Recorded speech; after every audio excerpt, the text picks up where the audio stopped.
Bonjour à tous. À ce stade, le texte de la réforme des retraites serait bloqué par les députés, révèle ce 24 janvier matin France Inter.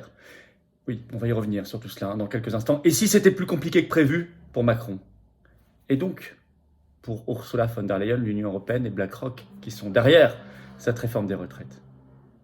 L'accumulation de difficultés peut-être inattendues et de compréhension par les Français des ressorts réels de cette réforme des retraites. On insiste beaucoup là-dessus, nous, aux Patriotes, parce qu'on pense toujours qu'il faut aller à la racine des choses pour arracher la mauvaise herbe, évidemment. Sinon, ça ne sert à rien. Il se passe des choses. Et nous, sur le terrain, on va monter en puissance de plus en plus sur le sujet, notamment avec une grosse surprise la semaine prochaine. Mais on y reviendra dans la semaine prochaine. Vous verrez, si c'est une surprise, je vous en parlerai bien après. En tout cas, dans cette vidéo, on va étudier tout cela.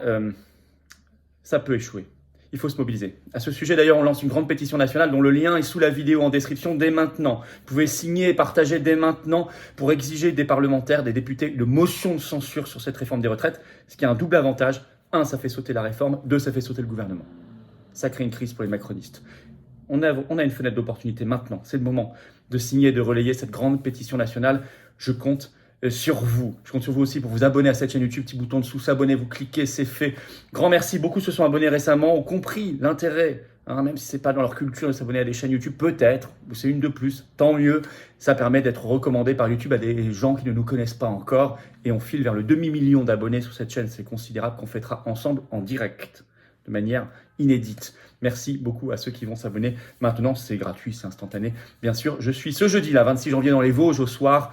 Peut-être encore quelques places. Information, réservation, vous écrivez à référent88@les-patriotes.fr. Référent 88, tout collé et sans accent, bien sûr. Et je suis en Sarthe le 2 février suivant, jeudi. Référent 72@les-patriotes.fr pour information et réservation, bien évidemment.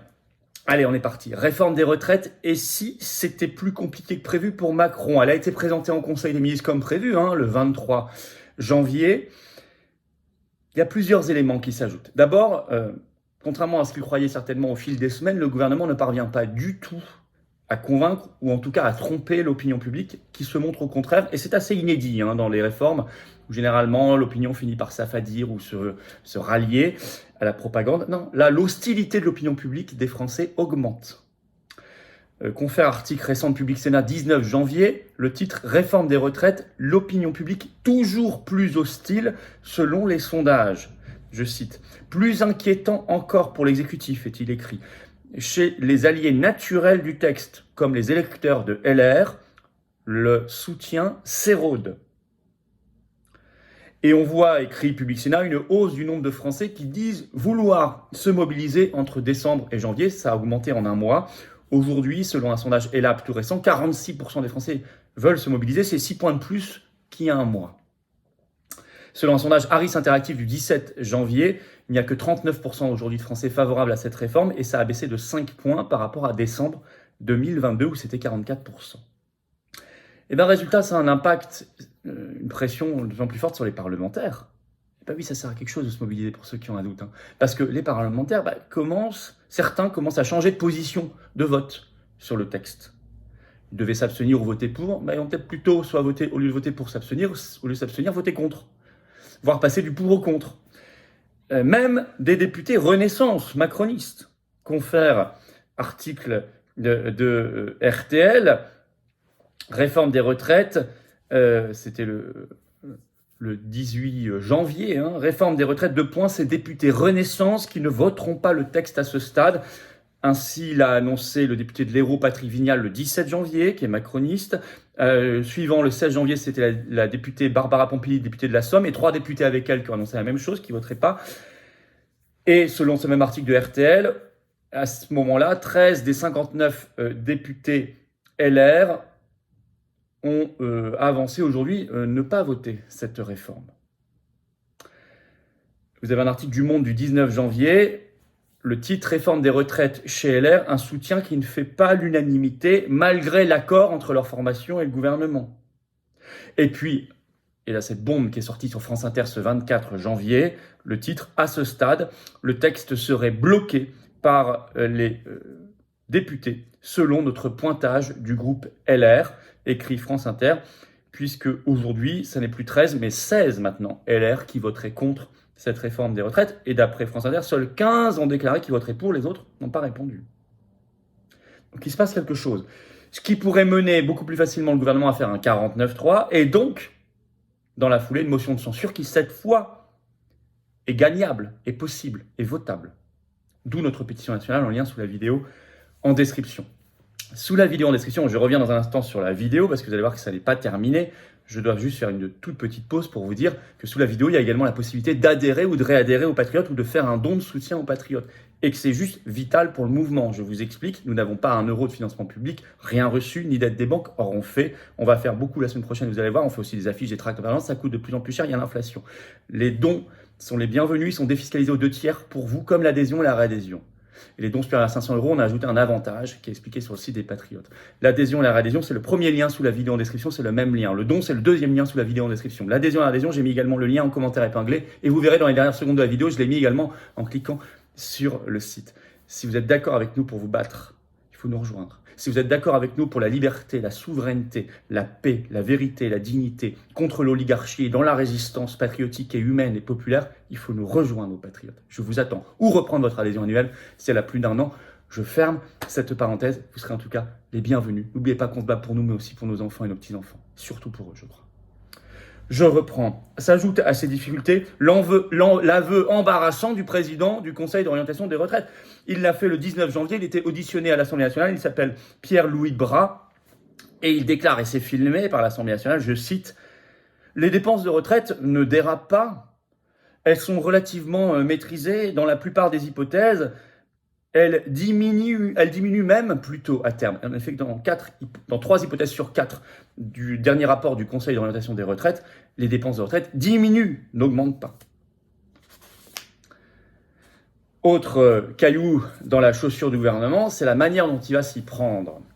Et là, c'est la fameuse affaire de l'article 47-1 de la Constitution. Vous avez peut-être commencé à entendre parler de cette affaire. Ça a été sorti notamment par le JDD le 18 janvier. Le titre, pour faire passer le texte sur la réforme des retraites, le gouvernement mise sur un article de la Constitution, le 47.1, une autre forme de passage en force. Je vais vous lire un extrait de la Constitution pour que vous compreniez ce que signifie ce texte. Je cite la Constitution. « Si l'Assemblée nationale ne s'est pas prononcée en première lecture, dans le délai de 20 jours après le dépôt d'un projet, le gouvernement saisit le Sénat qui doit statuer dans un délai de 15 jours. Il est ensuite procédé dans les conditions prévues à l'article 45. Si le Parlement ne s'est pas prononcé dans un délai de 50 jours, les dispositions du projet peuvent être mises en œuvre par ordonnance. Donc, le 47.1 éventuellement prévoit la possibilité de passer en force même sans vote. Donc c'est même plus dur que le 49.3, ça n'est jamais utilisé. Et c'est ce que pourrait faire éventuellement le gouvernement. Ça n'existe que pour les textes budgétaires, projet de loi de finances ou projet de loi de financement de la sécurité sociale. Et vous savez que là, ils veulent greffer la réforme des retraites au projet de loi de financement de la sécurité sociale rectificatif. C'est pour ça qu'ils peuvent utiliser le 47-1. Ils peuvent ou pas, parce que vous allez voir qu'il y a un problème constitutionnel, j'y reviens dans un instant. Dans tous les cas, s'il passe par le 47.1, ça va brusquer et radicaliser l'opinion publique qui va être encore plus hostile, mais aussi des parlementaires. Donc ça va augmenter pour eux le risque de motion de censure et donc de renversement. Par ailleurs, l'article 47.1 dans ce cas n'est peut-être pas constitutionnel. C'est ce que révèle dans un article du 17 janvier le Canard enchaîné. Le titre « Retraite est maintenant le risque inconstitutionnel ». En effet, c'est une information glissée directement par Laurent Fabius, président du Conseil constitutionnel, à des journalistes lors d'un déjeuner avec eux le 13 janvier dernier en disant « Si le gouvernement utilise le 47.1, nous on va sûrement retoquer ». Écoutez, il ne faut pas avoir une confiance absolue dans ce que déclare Fabius, on le sait bien, mais enfin bon, en tout cas, il y a plusieurs obstacles. Et puis, dernier élément important, c'est qu'il y a de plus en plus de Français qui savent que cette réforme est imposée par l'Union européenne pour répondre, bien sûr, aux desiderata de grands fonds financiers américains qui veulent privatiser les retraites françaises, comme par exemple BlackRock, très lié à la Commission européenne. Moi, je vous l'explique depuis des mois, voire des années, sur cette chaîne et dans mes livres, mais c'est de plus en plus répandu. Même Arnaud Montebourg l'a déclaré ce 20 janvier dans l'émission C'est à vous sur France 5.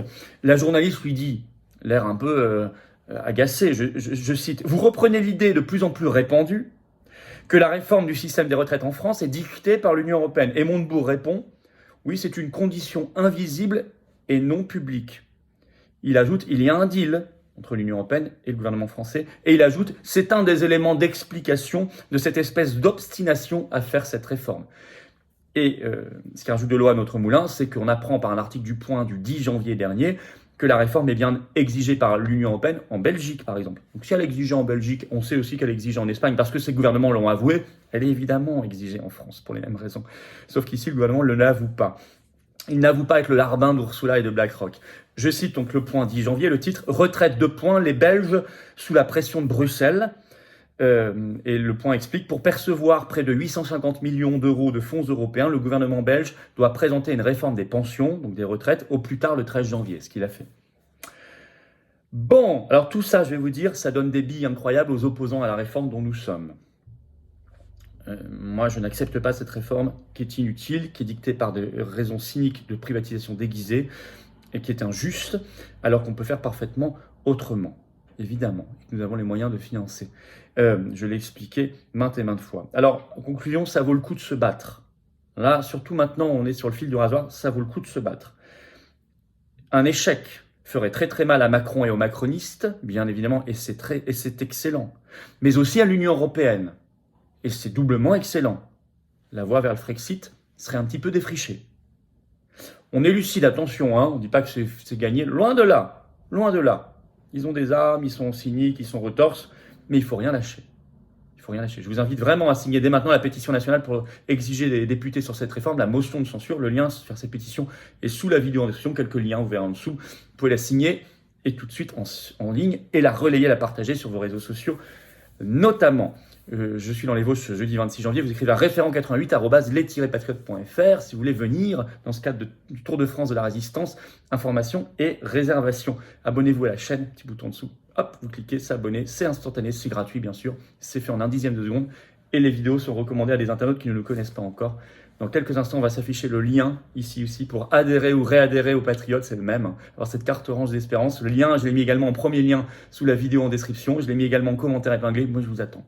Vous serez accueillis par des gens qui pensent comme vous serez mis en relation près de chez vous, en métropole, outre-mer ou à l'étranger, avec des gens qui pensent comme vous. C'est ça être adhérent ou reprendre son adhésion annuelle aux Patriotes. Je vous attends dans cette grande communauté humaine, le premier parti souverainiste de France et de défense des libertés et de la paix. C'est quand même pas rien et c'est avec vous et c'est grâce à vous. Vous pouvez également faire un don de soutien, je vous l'ai dit, aux Patriotes. Deuxième lien sous la vidéo en description, défiscalisé aux 2 tiers pour vous, comme l'adhésion et la réadhésion aux 2 tiers. Vital pour financer nos actions, sinon on ne peut pas, on n'a pas eu un centime de financement public ni d'aide des banques. Bravo aux réadhérents et aux donateurs, bienvenue aux nouveaux adhérents patriotes, vive la France.